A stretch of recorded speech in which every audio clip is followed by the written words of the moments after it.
Moving on, discussion information items. A, COVID-19 transition. From the superintendent's perspective, state and local update, the Illinois Board of Education, Illinois State Board of Education passed a resolution on May 19th requiring schools to return to full-time in-person learning this fall. The only exception is for students who cannot be vaccinated and, key word is and, are under a state quarantine order.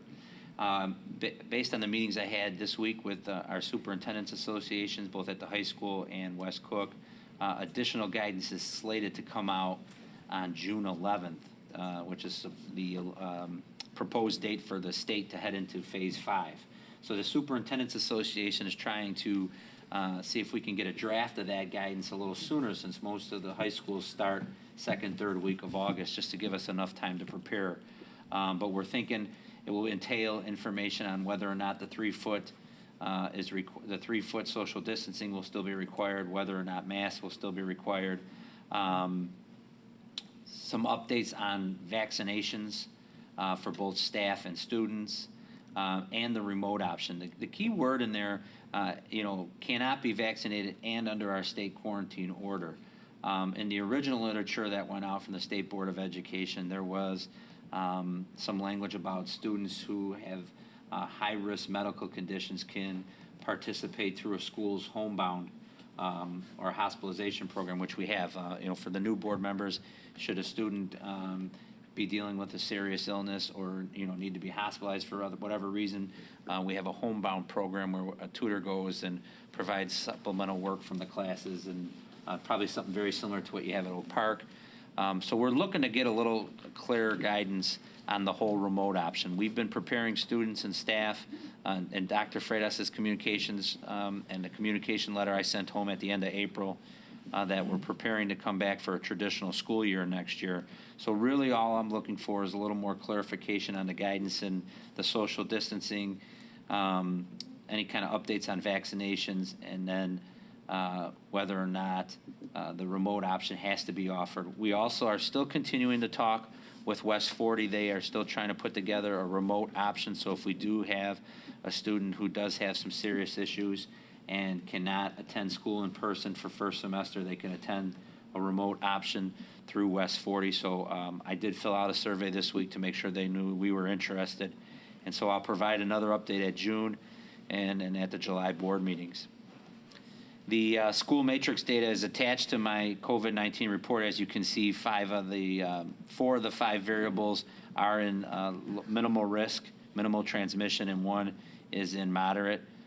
So this will be the last time I'll report out on school matrix data. And that will be, if there's still some type of matrix we have to use for next year, then I'll start that back up when the school year starts. But I'm I do assume that I think we can put the school matrix data away for now. Vaccinations, excited to announce that last Thursday, RB hosted 12 for ages 12 and older, a vaccination clinic in our field house. And the district will continue to advertise locations and opportunities for students so they can receive a vaccine throughout the summer. We had about 250 students receive the vaccine on Thursday.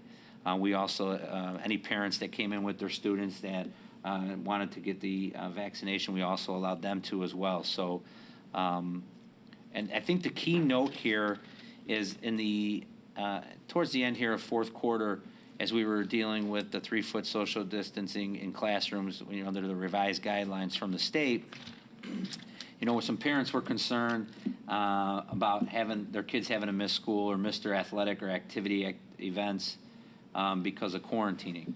And so one thing that has come out from the CDC is that individuals who are vaccinated do not need to quarantine, and that does apply to schools as well. So I would encourage families to really consider that's important to get your students vaccinated this summer. If you don't want to have them to have to quarantine next year, although the guidance is not clear what quarantine will look like, one way to avoid that is by having your student get vaccinated. And then the last part, which I already touched on, is we're continuing to prepare. I sent a PowerPoint to the board, and we're working on a document that will kind of summarize what school will look like starting in August, and some of the changes we've made to the lunch schedule and what we're going to do to try to address students coming back to get an assessment of where they're at with their learning and what needs to be made up from this past school year or where we feel students may need some additional assistance. We're also doing some things with the social emotional side. So we'll continue to report out to the board on that throughout the summer. On the vaccinations, is there a date for the follow-up vaccination? Was that set? That was set, yes, in the appointments. Okay, so I everyone don't have has- that in my report. No, I'm but sorry. everyone who took one vaccination has an appointment for a Correct. follow-up. Okay.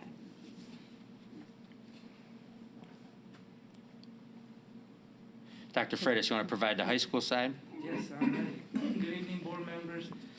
First of all, just, want to say thank you to everybody. Remember when we began that we always said we didn't have a playbook, right, for how to do school in a pandemic. Well, guess what, guys? We wrote it together. From the board, you guys always advocated for students coming back and entrusted our superintendent and building admin to put a good plan forward. And you challenged us time and time and again, and that was good, because I know you guys wanted the kids learning and back in school. So I want to thank a big thank you to our Board of Education, a big thank you to our superintendent, who's a visionary, who always led with data and systematically opened up the building. I want to thank our assistant superintendent who helped supported our teachers in accommodations. I want to thank my building administrators, Ms. Kylie Lindquist, assistant principal of curriculum and instruction, for co-leading our efforts in creating our blueprint for the next school year. Dave Mann, an assistant principal of student affairs, for leading in contact tracing, and the deans as well.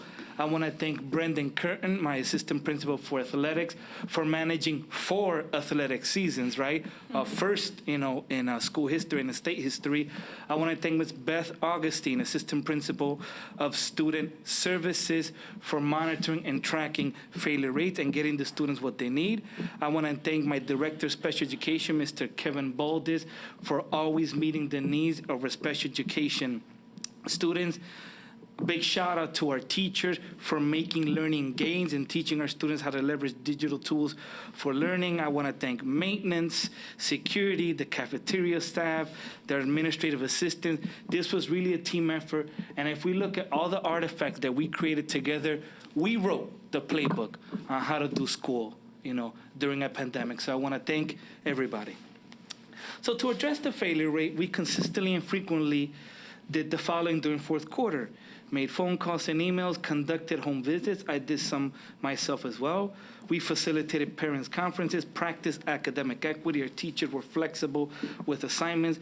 We monitored our seniors' progress towards graduation.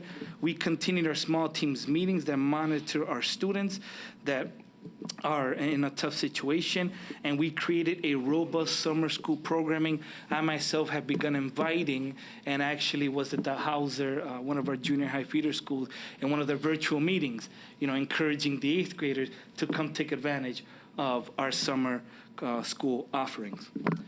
For athletics and activities, the summer season is underway via a modified IHSA calendar. There will be a complete state series for almost all sports except wrestling. And I'm a little down because I'm a wrestler, but I'm happy for all the sports that will be having a state series. School culture and operations are in-person attendance for fourth quarter. For the month of May, we averaged between 450 and 460 students of in-person learners daily. We continue with our grab and go lunches as students left the building. All of our teachers were trained on executive functioning skills and co-teaching.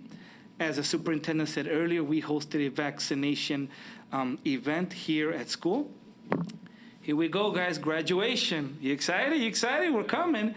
So, guys, graduation will be held outdoors at the Kennelly Athletic Complex, aka the stadium, this Friday, May 20th from 6 to 7:30. Students will be issued 3 tickets. I know you guys were asking for a little one more. Okay, we got you guys one more, all right? We got you guys one more ticket. So, guys, let's cross our fingers, okay? The weather is looking a little cold, a little rainy, but we're going to have it done Friday. If not, the next day, Saturday, is the backup plan. And, of course, this Thursday will be our prom from 6 to 10:30 at the Hyatt Lodge in Oak Brook. This event is only for seniors, for only RB students. And Dr. Skinkis, that concludes my COVID-19 update. So the Friday at 8 o'clock is the virtual graduation for students that do not feel comfortable attending, correct? Correct. And parents, it's just like a snow day. There's no right answer here, so I'm going to prepare you now if you're watching the board meeting. Unless it's scheduled to rain at 6 o'clock, I will make a call by like 3:30, but we are most likely going to try to do the graduation ceremony on Friday, so please dress accordingly for the ceremony. Any seniors that are watching as well. And Lily and Michael, I'm sure you'll help pass that word out. Being Memorial Day weekend, we have an emergency day planned on Saturday, but we will lose a large number of our staff and other employees that help pull off this production. So the goal is to pull this off on Friday unless it's really inclement weather. So good it's not May 8th, it's May 20th. May 28th, yes, I think that's a May typo, 20th. correct.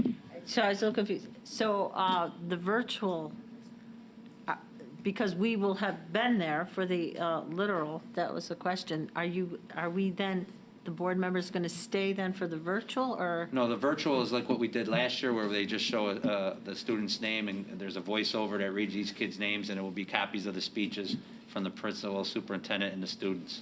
Okay, So it's very similar to what we did last year, like after the drive-through. after the drive-through, okay. Right. And just that, we will be streaming the Friday graduation. The Okay. virtual graduation is kind of, like a bonus, right? Like a second graduation, but we will Okay. be streaming the actual ceremony. Okay.